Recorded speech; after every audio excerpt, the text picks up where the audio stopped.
Well, this is a story about me in parts. It is mostly a story about Hungrybox and his dominance in Super Smash Bros. Melee. So if you take a look at Hungrybox's results in Melee, we'll see that right when he started playing, or his first recorded tournaments in 2008, he was already placing in top 8, and then for the next years, decades even, he didn't place outside of top 8. So when he did for the first time, at...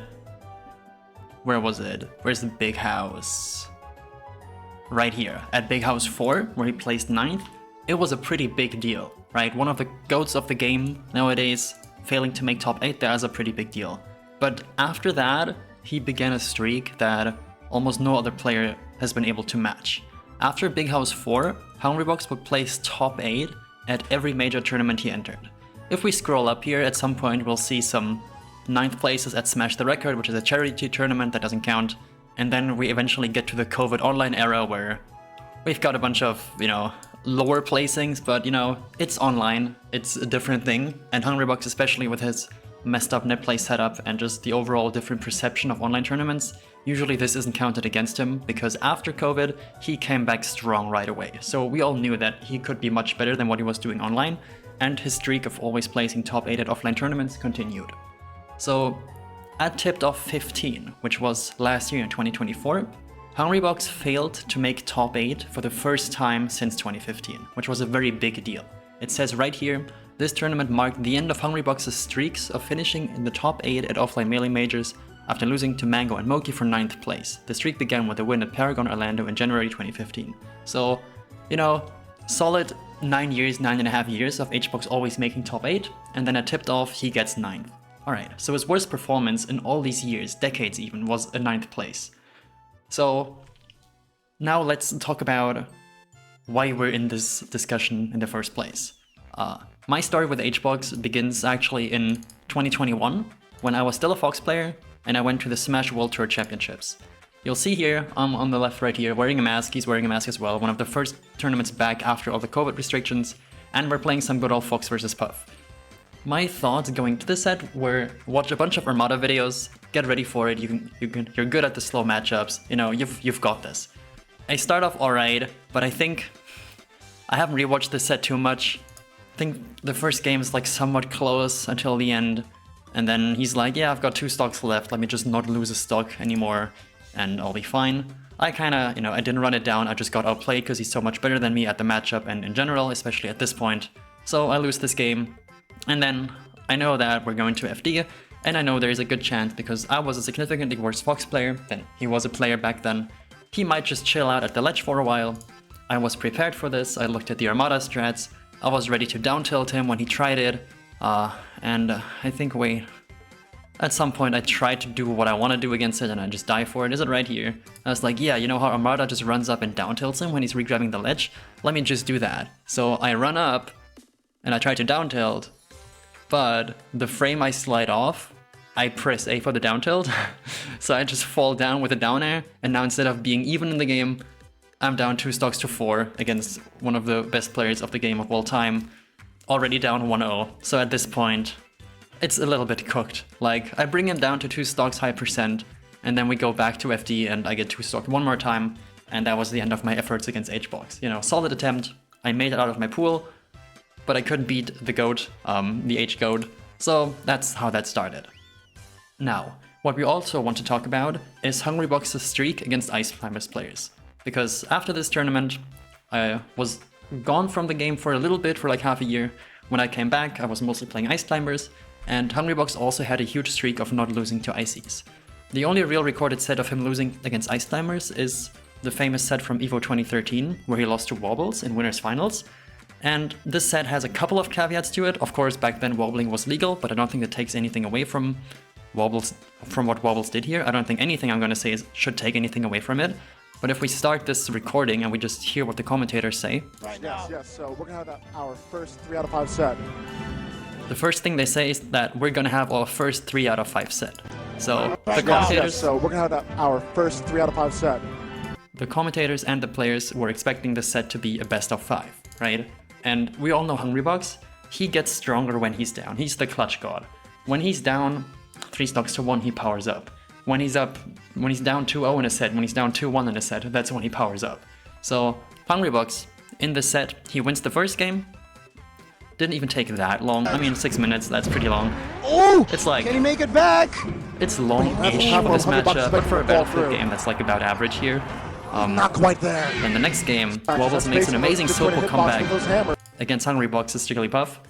And, you know, just hits him with a bunch of smash attacks in a row. I think he gets like a down smash into forward smash, and then eventually an up smash, and then that's that. So let's skip forward a little bit, because this, we know this matchup, you know, it takes a while. I don't know. You know, you might ask, how do people do it? I don't know how people do it either. I just sit down and I game.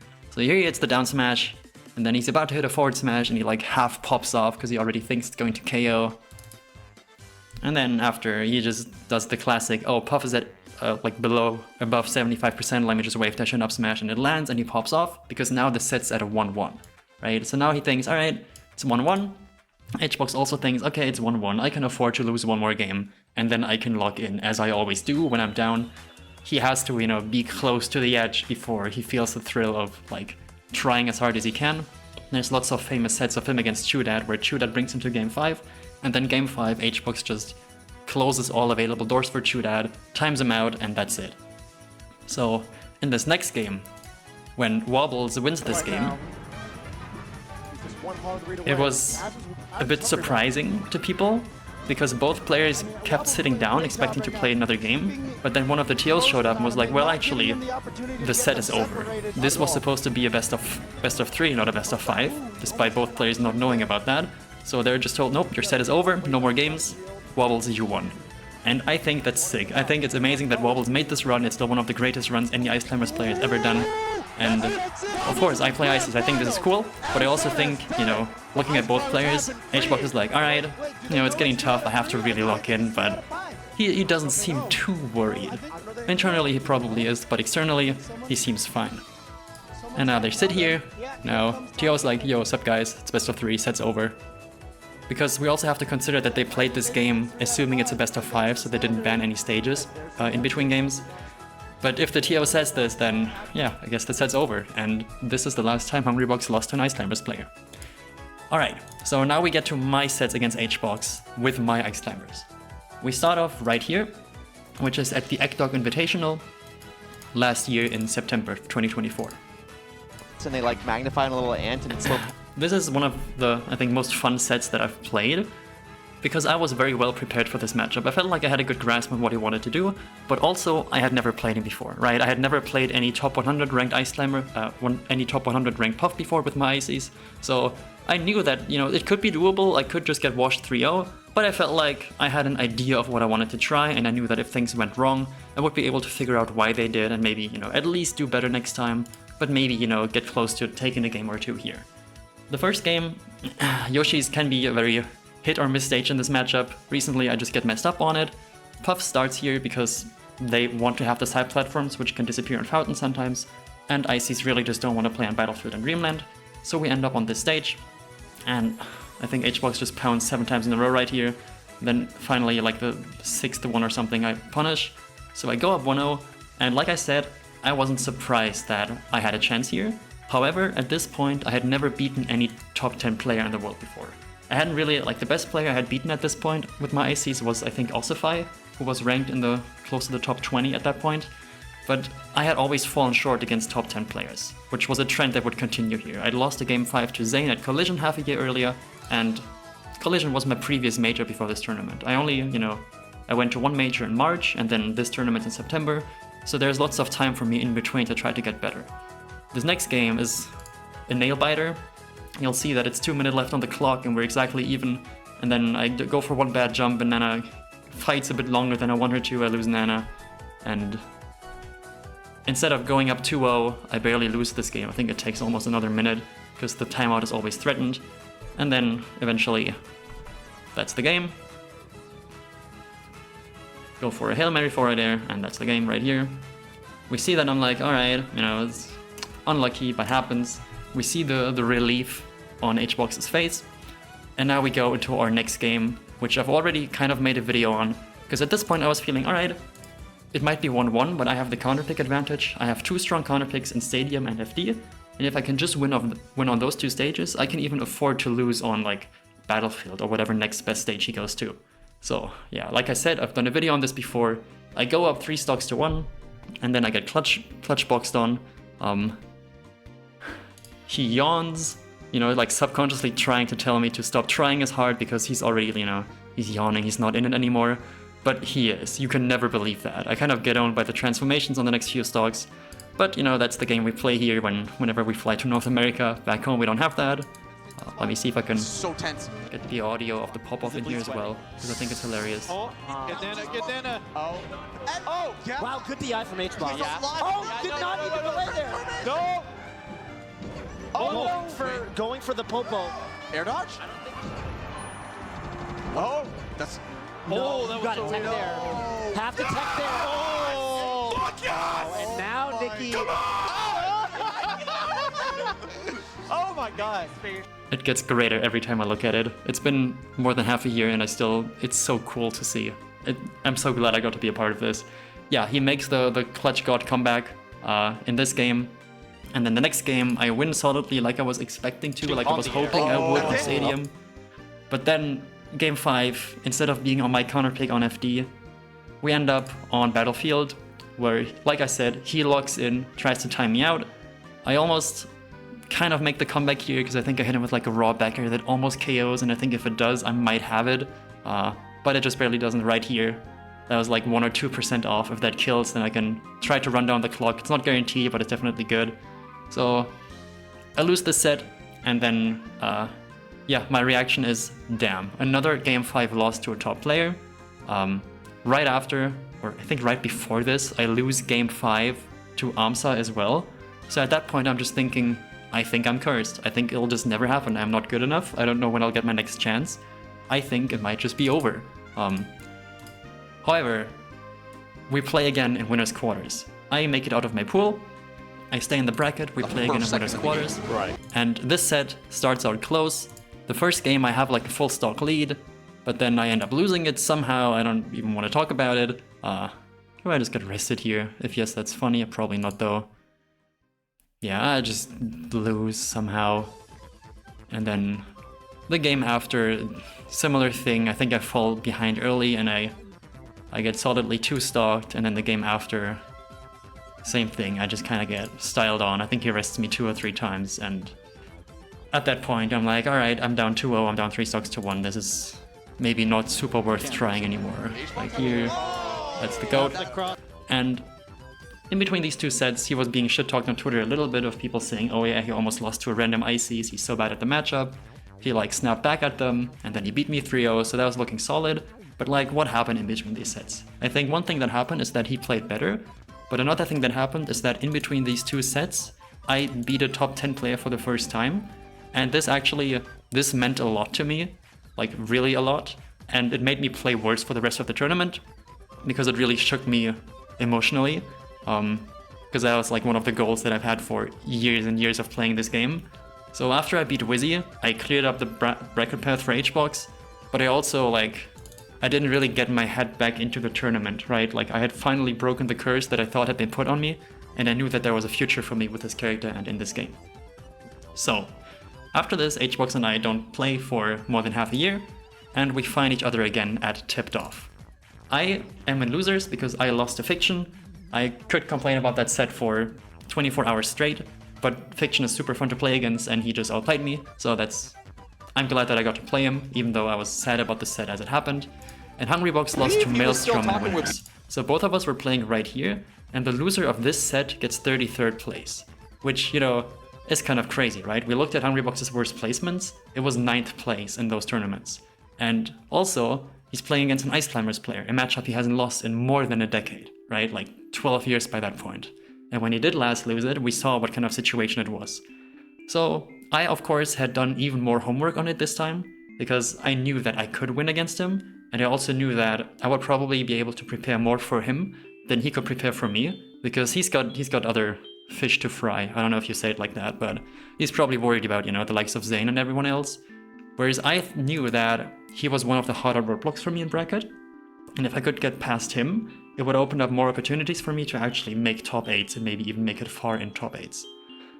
So our set starts, and I could tell that he was a little bit out of it. He was very sad about losing early because he thought his bracket path looked really good for this tournament. This was the most stacked tournament of the year, and he believed he had a good chance to win it all. However, I knew that because he seemed to be upset about not having used his chance, I had to get my head back in it. I was similarly upset as he was about losing because I also had a good bracket path in winners, but I couldn't make it there. And now I was like, alright, now I have to play against the guy who hasn't lost this matchup in a decade, and I'm probably getting my worst placement at a major, in a long time. However, I'm able to mostly lock in. I think I win the first game. Oh, wait, actually, no, I don't. Yeah, I totally don't win the first game. Like you can see here, I get back thrown, and then I try to up B with Nana, but she's like, you know what? No, I will just continue falling. I don't need you. I'm independent, and that's it. So at this point, I'm thinking I just want to be home. I want to go home, but I know that going home would entail 18 hours of travel at least, because this is in Atlanta, Georgia. I live in Germany. I know I have people watching me, and they're telling me to stop tilting and to start lock-in. The entire time before the set, I was talking to my coaches, my people at home, and they're like, you can win this as long as you don't tilt off the face of the earth. But at this point I'm thinking, I don't have much to lose anymore, so let me actually try to do my best. This next game ends up being very close as well, but I can notice again, I have a lot of confidence on this stage. I can see the cracks start to form, and one thing I was doing poorly in our first set that we ever played, where I lost 3-2, was that in situations where he had missed the rest, I would go for grab combos to build up percent and KO him, in situations where I really didn't need to, because this double charged up smash from Ice Climbers, if you hit with both climbers, KOs insanely early, especially on platforms. Like right here you can see 39%, I can just charge these two up smashes, and if I'm facing away from Hbox or from Jigglypuff, that's the stock. So right here I get the double up smash, I look at the cam, and I say the name of my coach Nate, who was the one who told me to stop going for grabs when I can just up smash to KO my opponent. So I'm glad I at least remembered to do that. And now, instead of going to Dreamland, we go to Battlefield twice, which I don't fully understand, but I think both stages are similarly good for Puff, where I think it's not unreasonable to do this. And as this game gets closer and closer, the thought starts creeping in that if I win this game, I can at least play game 5 on my counterpick, even if I lose the following game. And I know that last time we played, I've had to play game 5 on his counterpick, and I still almost was able to clutch it out. So if I have game 5 on my counterpick, this might actually be doable. But once you start about the fact that you might win a set, especially an important set like this, where you know that it will be a big deal for you if you win, once those thoughts start creeping in, you will play worse. And all the adaptations in my gameplay that I made were luckily able to stick through here, and I was able to close out this third game, so I go up 2-1. And now I have more confidence. I try to lock in super hard, and I know that even if I lose this next game, I can probably win game 5, but I also know that I don't want to give him this chance, because those game 5s are when he locks in, where he goes for the timeouts, where he tries everything and anything he can to make it happen. But I also know with his state right now, where he's not super confident, this is my chance to just take it in 4 games and not even have to go to the game 5. You'll see that lots of his sets against Ices, even after this one, they go to game 5, but then game 5, he just always somehow manages to win. So right here I'm thinking, even if I lose this game, it might be okay, but I will lock in as hard as I can. And he takes almost 2 minutes in between these games, just kind of soul-searching, thinking about what he wants to do, goes back to Battlefield, and then I bring him to last stock, hit him with a bunch of ice blocks, really focus on not making the same mistakes I always did in the past, and then eventually I get a grab in the corner because I think he grabs the wrong way. Here. Now I get this grab, and I think this might be my first and only actual handoff of this set. Everything else was just raw neutral, trades with aerials, getting grabs with Sopo. So once I hit this grab, of course I warmed up my handoffs against Jigglypuff because they're pretty hard to do. But what I'm thinking right now is that if I drop this grab, I will not even play game 5. I'll just walk off this stage, and I will never enter a Smash venue again, right? To that extent, that's kind of what I'm telling myself, is that if you don't hit this, you don't deserve to play this game anymore. Which is very intense, but that's kind of the intense thinking that really forces me to lock in and forces me to live in the moment. And I luckily get this grab, manage to close it out, get the up smash, and I don't really even pop off. You know, I was thinking after the pop off he did on me mid-set, if I ever beat him I would do something ridiculous, you know, like the Cody reverse pop off or something. But in the moment, I just felt relieved that I didn't place as low as I was expecting to before the set. And I also felt a bit bad for him because I knew that this loss is going to hurt a little bit for him, or quite a bit for him. And I'm a big fan of his gameplay. I love seeing him in top 8. I think his sets against Zayn when he's playing well are some of my favorite sets to watch. So I just didn't want to, you know, rub it in even more. And yeah, like I said, I was more just so relieved that I didn't lose than I was happy that I won, which of course I wish I could have enjoyed this more. But yeah, I managed to win the set, give him a handshake, and that's it. Managed to break the decade-long streaks that he had, both in terms of not placing outside of 9th place and also not losing to Ice Climbers. Yeah, if you're interested in the more specific gameplay details on what I did, I could talk about that for ages, but I don't think that most average viewers will be super interested in that, so let's keep that for a different time. This is just the story of how I got bodied by him as Fox, took it close as Ice Climbers, got bodied as Ice Climbers the day after, and then with enough practice and analysis, was able to take it on a day where both of us weren't really playing our best.